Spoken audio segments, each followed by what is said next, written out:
I'm Geraint Wyn Davies, and I'm here in the best company with Antoni Cimolino. Hi, Anton. Hi, Garrett. It's good to see you, even if you're on a video screen. One of the reasons I just love speaking with you is because you have had so many years wearing so many different hats. You know us from the inside and from the out, if you can say it out. And I don't know if it is an out because I think an artistic director is inside as well. But you know us from so many different angles. And we've known each other since we were younger men. And you develop relationships, friendships, but a kind of a camaraderie and I mean, you're colleagues, but you're colleagues with so much history. And it's a lot of like we've seen each other's pain in performance and stuff, and sometimes because of the performance. But but I just find it fascinating that in this time, the one thing that I miss the most is being able to make contact with my fellows.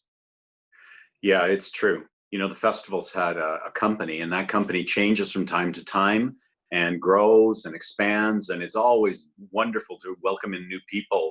But also some relationships endure, and those are very important because develops this trust and understanding, and we need rooms where there is trust. So it's a real asset. It's a strength. Well, it's been interesting on this little series of In Good Company because it really what I've been able to do is to talk to people that I've known and that I've respected and learned from and joked with and things like that, is how much mentoring and nurturing there really is. Not consciously, just that's what happens. We just do. I love that. So I've actually fallen in love with our company over and over and over again doing these things. And I think that's kind of magic. So rather than always dwell in the past and live in the past, we're trying to bring this thing forward, of course, in the right ways. But oh my God, is it nice to do a kick line occasionally? I mean, not everybody gets to do a kick line together, you know, so we are the kick line. But getting to know each other is kind of critical. I mean, I remember you coming to me a couple of years ago saying, remember our friend Andre Sills, who was in the festival company a few years ago? I just saw him in Octoroon and he was fantastic. And you were raving about Andre's work. And so I think that there's a strength in getting to know people and maintaining those relationships, even if you're working in different theaters for a couple of years. There's something about that. And frankly, hearing one actor, as you did that day, admire the work of another actor is fantastic. It's just wonderful. Like it's, you know, like too often in the theater, we're all carping and sniping about each other's work. And I think that's I think actually a very productive process. It sounds destructive, but in saying, no, I don't want to do it that way. I believe it should be done this way. It's a negative way of arriving at something positive. It's difficult, but it is also wonderful to hear something positive to arrive at something positive. Yes, it's true. Well, don't you think, though, what we want each other to succeed? I think when we're disappointed, often it's not the other person. Sometimes I think we're disappointed in ourselves and we project that. So I think there's lots of different fears that we have as artists that translate into carping or whatever. And to see someone who just blows you out of the water, you just go, oh my God, hey, there's Megan. More Good Company has joined us with Megan Follows. Meegs, thank you. Oh, you're welcome. Well, one of the things that was so nice about having the two of you, of course, only 3 years ago, you guys did a resurrection of the Romeo and Juliet there was a bunch of you who did it, right? Yes, because you guys had a wonderful production, Anthony, that I think Scotty Wentworth directed, if I'm That's not. right. Yeah. I've known Megan since she was a younger person, and Antoni, I've known you since you were a younger person. I once was too, so there we are. But you guys, when Always been a wise old sage. Oh, thank you. Well, I'll have you know that I just watched a program called Life and Times. Oh, good God. Sharing the stage of the Follows family. Really interesting, actually. It was kind of a lot of fun. Yeah. With you guys, you meet, that was 92. Okay, so your kids, did you have crushes? You know, you think I'd ask about the art, but I'm asking about, Let's get to the juicy stuff. I had a crush on him, yes. Liar, but thank you. That's very kind of you. I'm not lying. It was so wonderful to be actually, to be able to fall in love with someone on stage, like with the context of that piece. Even though you had a lot of eyes on you, you were having these deeply personal, vulnerable moments. And I just remember that I had a wonderful dance partner because I just could lock into Antoni, and those beautiful eyes. So it was pretty magical. Your day's gotten better, Antoni, just now. That's good. Well, I had seen Megan actually a few years before at Young People's Theatre, where she was doing Man in the Moon Marigolds. And I was just struck by her because she was just luminous. And so then when it happened that she was available to do this production, it makes your work a lot easier when there's no acting required. That was your first production here, was it not? It was indeed, yes. That's something to come into, to do a Juliet. Yes. But you'd known these stages because of mom and dad for years and years and years. I did. I think because I came to Stratford through a circuitous route. You know, I didn't obviously come through years of theater school and other ways, which many people do, so that they have the chops and have the experience. I came at it from a very different experience because as a kid, I'd grown up seeing many festival productions, my parents both being actors. Life kind of was a stage, to be honest. So there was a great exposure to work, but I wanted it and I loved it. And I loved Juliet's drive. I loved her passion and her power, which had been a bit of a theme for me with certain roles that I had touched in my life. Someone who takes her fate into her own hands. And I think when you're a young actress, those roles are so inspiring, and they're kind of few and far between. Megan's being modest because she was not only young when she did this, she'd just come off of an incredible success on television. That's right. And therefore, you know, there would be those people thinking, oh, well, who does she think she is that she can do this? And I know, Megan, that kind of, well, you know, it would have been somewhere out there. And she had just had a baby. I had. And did you just have a baby before you did Juliet? Yeah. I did. My daughter was 6 weeks old. Wow. And I just had my boy Galen when I was rehearsing Pericles for my first job at the Stratford Festival. So I think there's something in the water in Stratford. You just I think I might have been conceived actually at Stratford. Oh, okay. Well, just throwing that out. Well, there you go. I don't know. I'm just going to say that I think my mom and dad had me. If I do the math and I go backwards from March, yeah. Megan's confidence, actually her rootedness, her ability to just have her feet on the ground and just do it and dream and make those dreams real was incredible, because that's really what Juliet is in a way. She's like the grown-up in the play, isn't she? Yeah. She's the youngest and she's the most mature.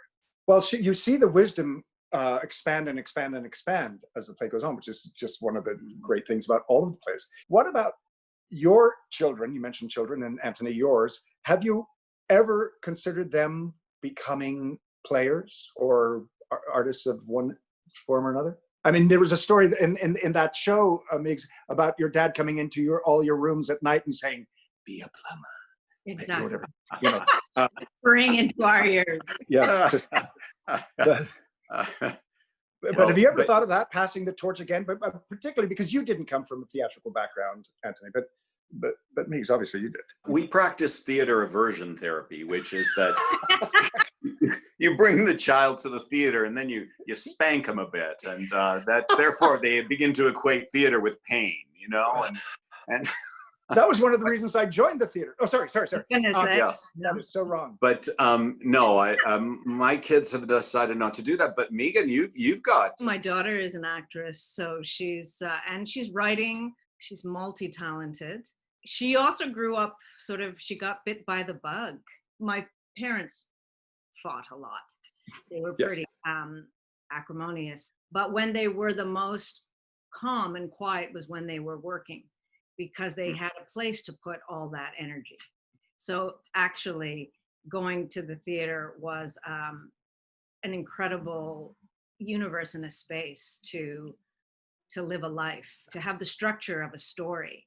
And I was thinking about that, you know, why I think the arts are so important and why theater is so important. And again, for schools and for programs, the things that seem to get cut are always the parts of us that are expressive, because it gives us a freedom and a language and a safety and a map into territories that we don't necessarily know how to navigate within ourselves. So when you have these incredible words, this beautiful poetry, these life and death stakes, I think it saved my mom's life when she talked about how it opened up for her in camp, seeing that as a that the expression in art was something that could transport you out of your own circumstances.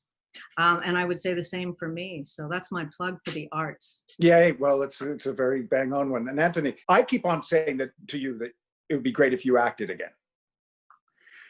Yeah, you're alone in that, Geraint, but I thank you for that. You know, I might, maybe on Zoom we can do something, all three of us together. Yeah.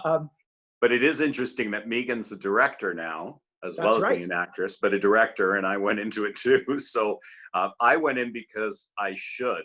She went in because she's got many talents. and have you kept in touch over the years?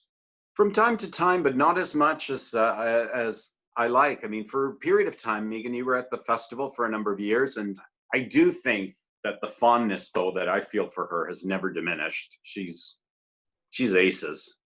Yay. I'm very touched. I'll take that. Yeah. Megan, in terms of your directing, because you talked about writing quite a bit too, and it's interesting that your daughter's doing that. She's smarter than I am. I would like to develop more of my skill to write. The things that I realize I'm a very tactile person.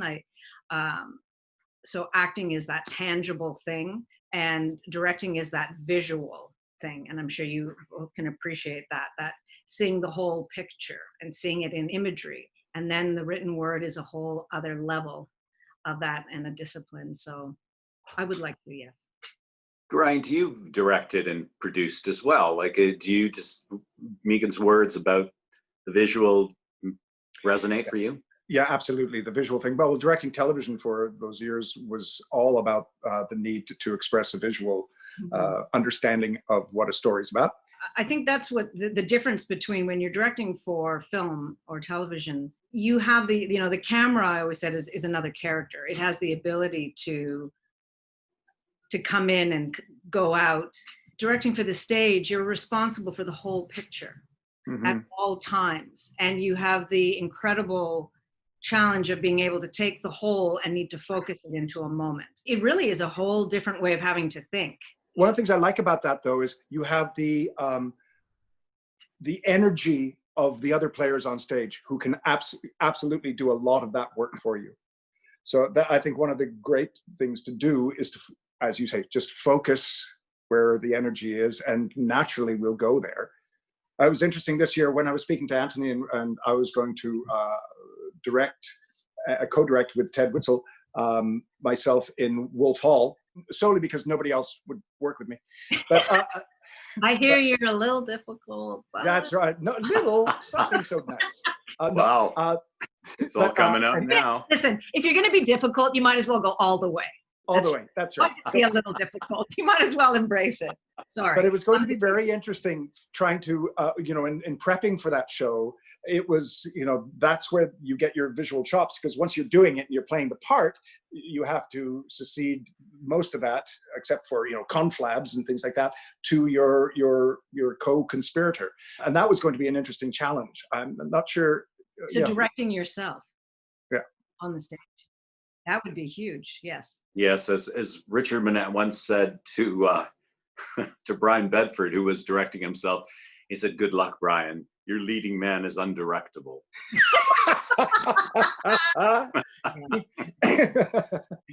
That's great. Do you enjoy the juggling one with the other? The theater, the directing, the television? They always say that the stage is the actor's medium ultimately, and film and television is really not, because someone else is sculpting it, and you're at the mercy of someone else's scissors. Old terminology for editing.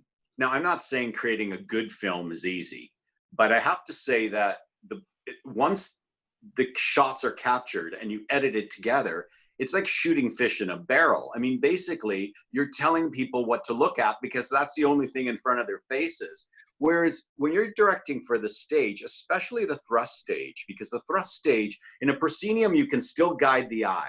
Right. But a thrust stage, it's tough to get the eye where you need it to go. Like, you have to, it's not just the lighting, it's not just everybody, all those things help, but it really takes a kind of sleight of hand to make it so that the actor is in the right space for the right word.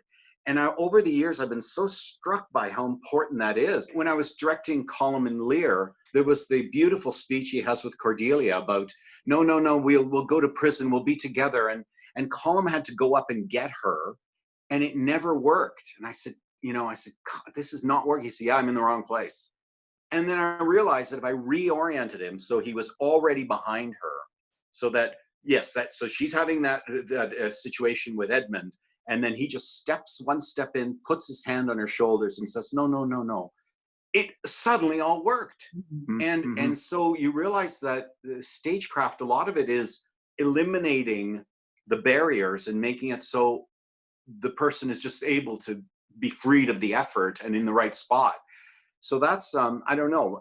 I suppose film, though, you guys would know better than I do, has its challenges like that too. How you... It's being so secure and really working on the technical element enough that you have the freedom that it's anchored, and then you have the freedom to be. But you had not spent a lot of time like making sure that Colm's in that right spot.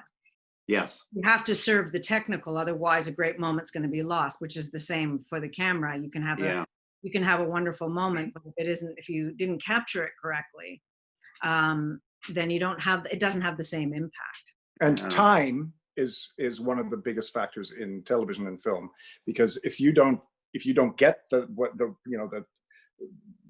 dailies, what you're supposed to shoot that day, you don't get it. You don't get to do it again. So sometimes you don't get the number of choices you'd like, or the takes that you'd like, or that could, suddenly you're losing light and you can't do that beautiful dolly shot that was going to get the cinematographer an award or whatever, and you have to basically do talking heads and you go, no! But so there are frustrations as well.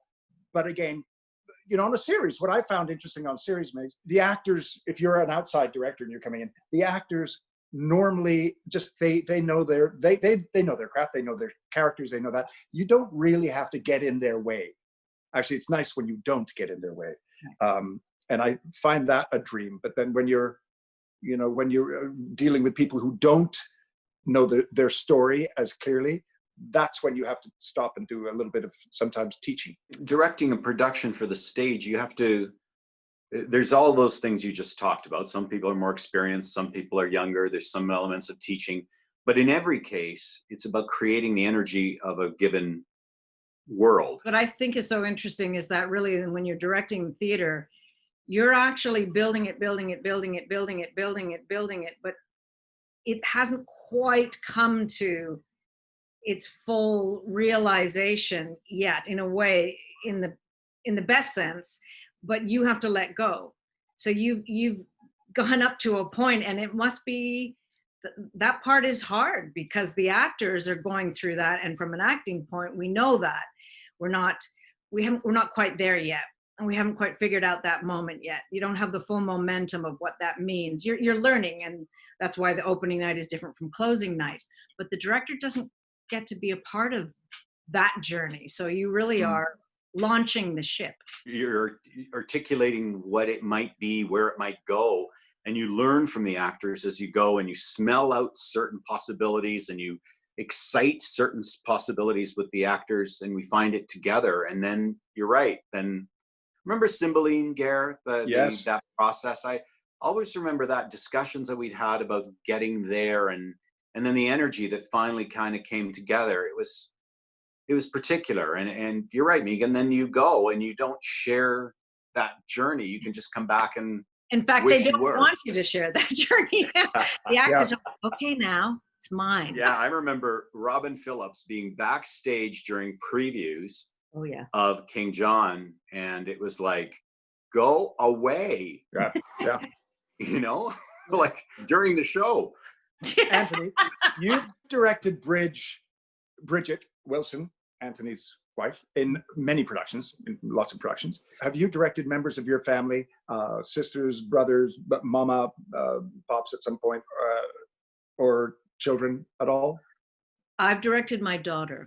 I have directed my daughter in Rain. It was one of her first jobs on camera. So that was pretty exciting to be able to be there for her. And she was fantastic. She didn't need a lot from me, except for just confidence, probably, in a new world with a different kind of pressure on you. You're under the microscope when you're in front of a camera at times. You don't necessarily feel, it's not like a rehearsal hall. So yeah, I did that with her. And she'd already been a play that my brother had directed, the originals, which my parents had been in, which was basically about the Straw Hat Players that they did up in for the 100th anniversary, I think, of Gravenhurst, or of the Muskoka Festival. So Araby Lockhart was in it, and my dad and my mom, and then there were 3 actors playing them as younger people, and Lila played my mother as a little girl and told the story of acting in the internment camp in China. So she was right in there with the family. But my first time with her was directing her in front of a camera. Antoni, do you find working with bridge makes it easier, or is it more difficult because of what Megan said, in terms of mom and dad, it would calm down when they had the working relationship, but I don't know, is it more of a challenge? Is it less of a challenge? Well, it's kind of both. Like Megan, as a mom directing her daughter, you kind of have to check this is what you should be impulse, and instead love what is. And I think that's true when you're dealing with your spouse or your muse. I mean, you love something in them, and you've got to nurture that and support it, because we're all invested in the people in our lives, right? In a positive and negative way. Like, if only you would. And so it's important to check that. Now, listen, I have to, because I've just been informed that you have a 4:00 meeting, Antoni. I have to go, but you may want to continue to talk to Megan, because I'll talk to Meeks. Meeks, do you have another 5 minutes? I'm good. Yes, I'm good, because I missed the beginning, so I'm sorry, guys. Yeah, no, I'm okay. Good. Well, I miss you very much, Megan. I miss you too, Antoni. Loved you. Thanks, Antoni. Bye, guys. Bye, Meeks. Bye-bye. Bye. Okay, Meeks, what do you really think about him? No, just kidding. No. But he'd never leave. Never leave. You spent time in California as well as here, but you're back in Toronto now. Is that right? I'm kind of back and forth. I mean, I got here sort of on my way to various provinces to do work, and then the COVID had me. The COVID had me here in Toronto, which was a blessing, because I was able to be with my mom, and still am, just kind of in the lockdown. So I had 1 kid with me and my mom. Oh, okay, great. And how old's your youngest? 26. Whoa, yeah. Yes. Well, wait until you've got grandkids. That's fun. Okay. Whoa. No, that will be an amazing day. That will be an amazing day. No, I was thinking I did, and then I did some work with Nightwood Theatre Company in Toronto with Kelly Thornton, who's now, I believe, out at MTC. We did the Penelope ad. Of course. Which was we did it 2 years in a row again, which was an amazing experience. I loved doing that. Difficult play, incredible ladies in the basement and in the bowels of Buddies in Bad Time. I would say, that space, very different. And I directed my first play with Nightwood, which was with Allegra Fulton. It was the Carousel. Oh, yes. Yeah, I love Allegra. She's an extraordinary actress. Yeah. Last time I saw her was in Coal Mine. Coal Mine did a production. But she just did something. Yes. Yeah, did something. Yeah. So for you, looking forward, so you've got, there's so many more years to go, but with this change, as you asked Antoni, what do we do? Do we get to do next year? I'm sure we'll get to do a little bit more television and film before we get to do full-on plays. Do you have a game plan that is being affected, or is it okay? I would say that I feel unsettled. I had work that I'm still waiting to hear because everything was put on track, because ours is a business that you cannot do in isolation. Yes. We are a community.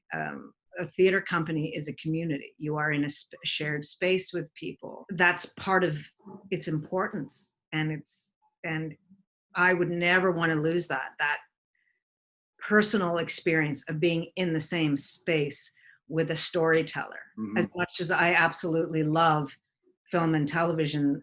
And that, of course, too, I mean, you may see a shot with a single person standing on a windswept hill, but there are 60 people behind that camera to get that moment. So it too is a real communal, and we'll figure that out. We'll get there, I think, but I certainly would not want to see a loss of theater as an experience. Well, I don't think we could. I don't think that somehow it will be figured out. We will develop. It's been a full life. If you just take a quick look back in the rearview mirror, would you do it the same way? I would do some things the same way. And of course, because all of those things are part of who I am today, particularly when we think about our children and the journeys that we have with people that perhaps do not continue, but we have these incredible gifts. So I would do that the same. I'm really happy that I'm directing now. I wish I may have gotten into that a little sooner. You said that it was a different time too. I got into a time when also they were more open to female directors. It became mandated. And for instance, on Rain, I worked with more female directors in the course of Rain than I had in my previous 30 years of being in a camera. That's how different that experience was. So I say that, but perhaps I was also fortunate that opened up for me at that time. And just one other question, because I know you have a life. So you've had, the iconic role of Anne of Green Gables, and then a very popular television program in Rain, and many, many other things in there. And one of the films I loved when you first did it was Hockey Night. I just really enjoyed that movie a few moons ago. But do you find, and the scrutiny and the fandom and things like that happen, is that a blessing? Is it a bit of both? I'm sure I mean, I feel for younger people today, because I think the pressure on them with the internet followings and with the social media becomes huge. And I feel very lucky that I started at a time where there was always scrutiny. You were always being judged. Well, that's part of the deal, right? That's the deal. But it didn't have to be in your face quite so much. So you got a bit more. We were talking about this before when you were talking to my mom, a bit more of that idea of growing into something. I think there's this expectation of having to already be successful, having to already be something fast, the next, I know all the shows that do that. This Idol, that American Idol, this Idol, going from 0 to 60, that's, it's not really realistic. It's realistic in some cases, but it's very hard to maintain that, the top model, this idea that if you're not already somewhere by a certain point, there's a problem, and I'm around enough young people that I feel for them that way, because I guess if I could do anything differently, if I went back, I would say, it's going to be okay. Just to yourself. Yeah, to myself. Just, I know you didn't maybe get that job you wanted to. I know maybe you think you should be that, because there's so much comparison in our business potentially. But I always say it's a marathon. It's not a sprint. Well, that's the thing. The 100-yard dasher can't do the 4,000 meter or whatever as well. So, but yeah. Well, Megan, what a delight to see you. I know, what a delight. I'm so glad that you asked me back. Yay. Well, I'll tell you, I've just been looking at my face. I played tennis this morning, and I'm you're like a beat. You're sun-kissed. Boy, I think there was more of a relationship than just a sun kiss going on there. It's going. But anyway, Megan, thank you so much for joining us. Lots of love to you and the family. Thank you very much. Stay well and be safe. Okay. Bye, Megan. Bye. Bye.